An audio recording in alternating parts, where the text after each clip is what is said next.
About the first law of thermodynamics and some of the important terms used like internal energy. Now today I am starting with the next important state function, a new term for you, that is enthalpy. Now you have to remember, whenever I am talking about enthalpy, that means we are talking about the energy. Enthalpy is actually energy, but here we'll be describing it in the chemical manner. As you all know that the change in internal energy is also equal to the heat change at constant volume.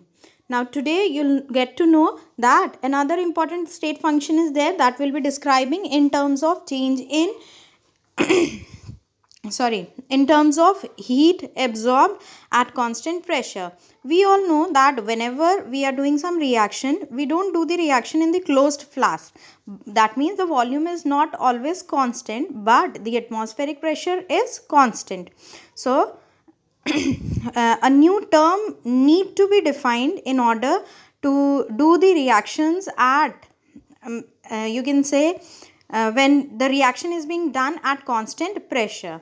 Now you all know that delta U is equals to QP minus P delta V. That means the change in internal energy is equals to heat change at constant pressure minus pressure into volume. Now children, if suppose we represent two different states, state 1 by writing 1 and state 2 by writing 2, then we can write U2 minus U1 is equals to QP minus P V2 minus V1. Arranging the equation, we finally get H is equals to UPV. Now, if suppose we are doing the reaction, that means the heat enthalpy is also changing and internal energy is also changing. We can write the equation as delta H is equals to delta U plus P delta V. Now what is delta H? We can say that delta H is equals to QP. QP means the heat absorbed at constant pressure.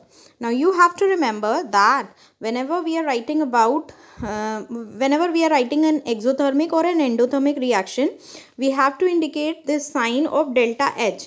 For exothermic reaction, that means if the energy is given out, we have to write down delta H negative. And for endothermic reaction, when energy is absorbed, delta H will be positive. Now, you all are already familiar with the equation PV is equals to nRT. Now, we have taken two different states, A and B. PVA is equals to number of moles of A into R into T. Similarly, VB is equals to PVB is equals to number of moles of B is into R into T. Now, subtracting PVB from PVA from PVB and rearranging, we get P delta V is equal to delta NGRT, where Ng means the number of gaseous moles, change in gaseous number of moles. So this is an important equation that will be used in many of the calculations. Now next I am starting with the extensive properties and the intensive properties. Whenever we are talking about the thermodynamics, we always talk about the two types of properties, extensive and intensive properties. Extensive properties are those whose value depend upon the quantity or the size of the matter present in the system. For example, mass. Mass of a system will be more if amount of matter is more.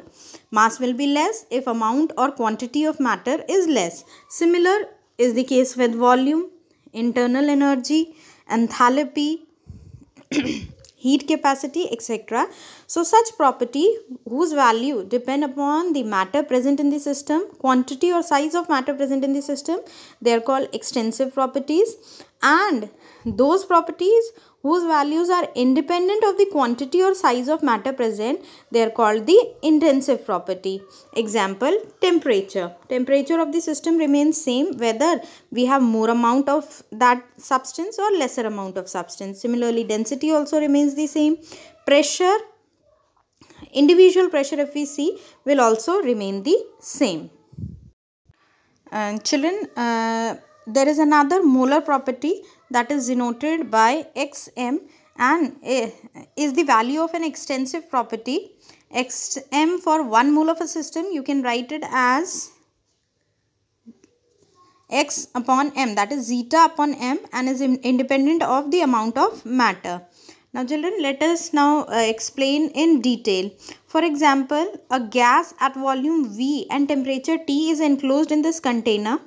In this container, we have a gas at volume V and temperature T. If we divide the container in 2 equal halves, then the volume of the gas will become, on one side it will become V by 2, on the other side also it will become V by 2, whereas the temperature in both the portion remain the same. So this, which is depending upon the quantity of matter, will be your extensive property, and the one which is not depending upon the quantity of matter is your intensive property. Now we will be defining one more property, that is your actually extensive we'll be defining one more property that is actually your extensive property, that is heat capacity. Children, let us see how to measure the heat transfer to a system. This, if suppose heat is transferred to the system, this heat appears as a rise in temperature of the system in case of heat absorbed by the system. Now, if the system is absorbing the heat, the temperature of the system will increase. The increase in temperature is proportional to the heat transferred. That is, you can write Q is the quantity of heat transferred coefficient into delta T, that is the rise in temperature. The magnitude of the coefficient depends upon the size, composition and nature of the system. So we can also write it as Q is equals to C delta T. Now the coefficient C is called the heat capacity of the system. So children, now we can monitor the heat supplied and the rise in temperature and measure the heat capacity of a system. Now when this heat capacity C is large, the given amount of heat results in only a small rise in temperature. That means if we are supplying a lot of heat, the rise in temperature will be very less because the heat capacity of the system is very high. Water has a larger heat capacity, that is, a lot of energy is required to raise the temperature of the system. Now C is directly proportional to the amount of the substance, so it is an extensive property.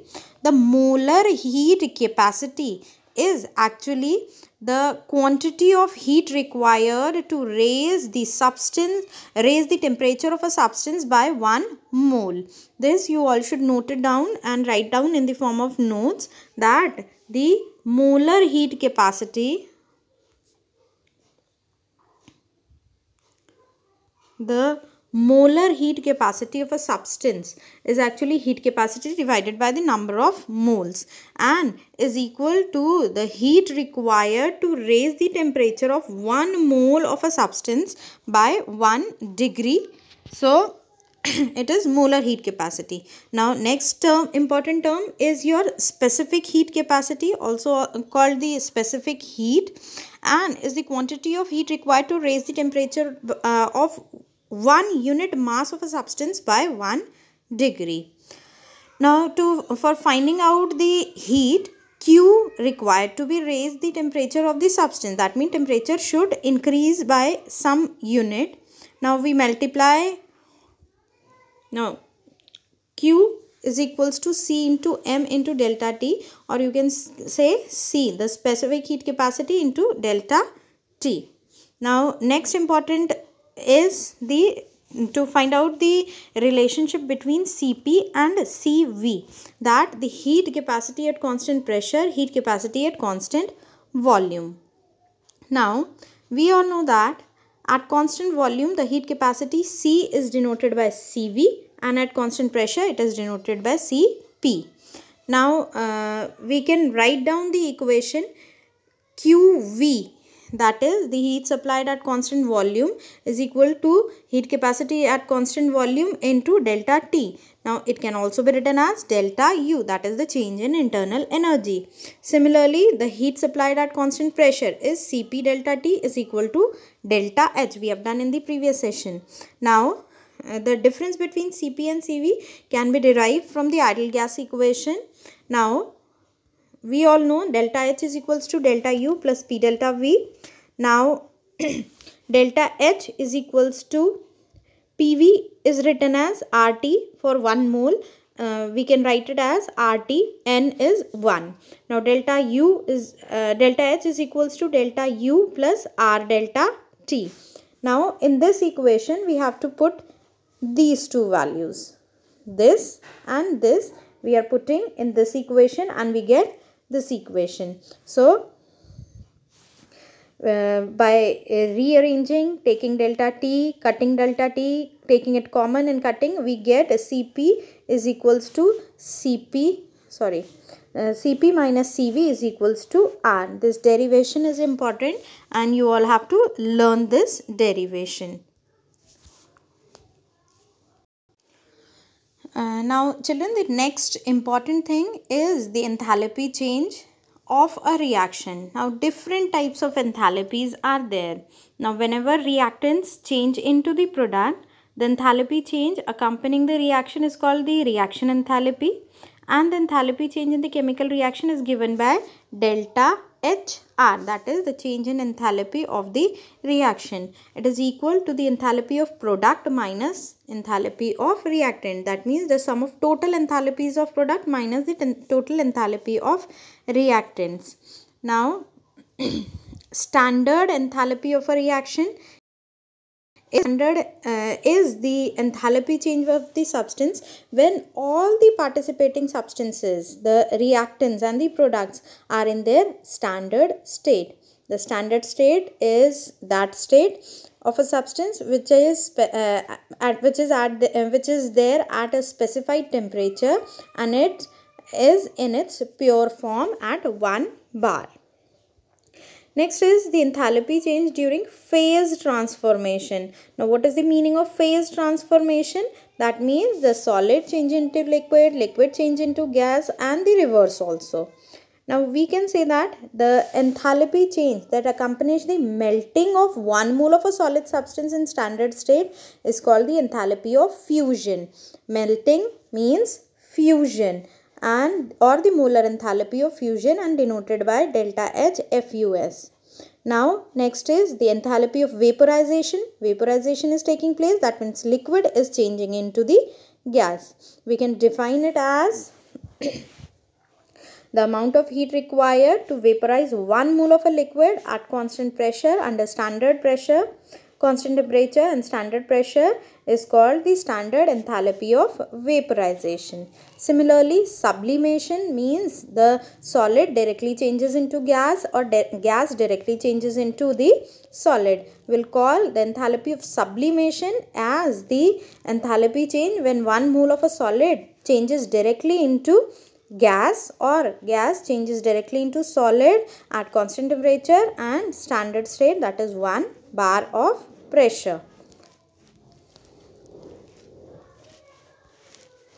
Now, enthalpy of formation is the enthalpy change for reaction of 1 mole of a compound when its element in their most stable states are formed. That is, when element is formed from its compound. Like for example, you can see the graphite and H2 react and form CH4. Here the enthalpy change for this reaction will be the enthalpy of formation of methane. So different types of enthalpies can be there, and we have to remember all these. Now next important term is the thermochemical equation. Thermochemical equation is nothing. It is simply a chemical equation which is thermodynamically balanced. That means which is showing the enthalpy change taking place. Like for example, N2 plus 3H2 gives 2NH3 is a simple chemical equation, but here the enthalpy change is also written. So it's called the thermochemical equation. The reverse will have the same enthalpy but with the opposite sign. So this is your thermochemical equation. So children, in the next presentation, we'll be starting with the Hess's law of constant heat summation. So till then, you do revise all the types of enthalpies. Do learn the statement for all these enthalpies. Thank you. Sayonara.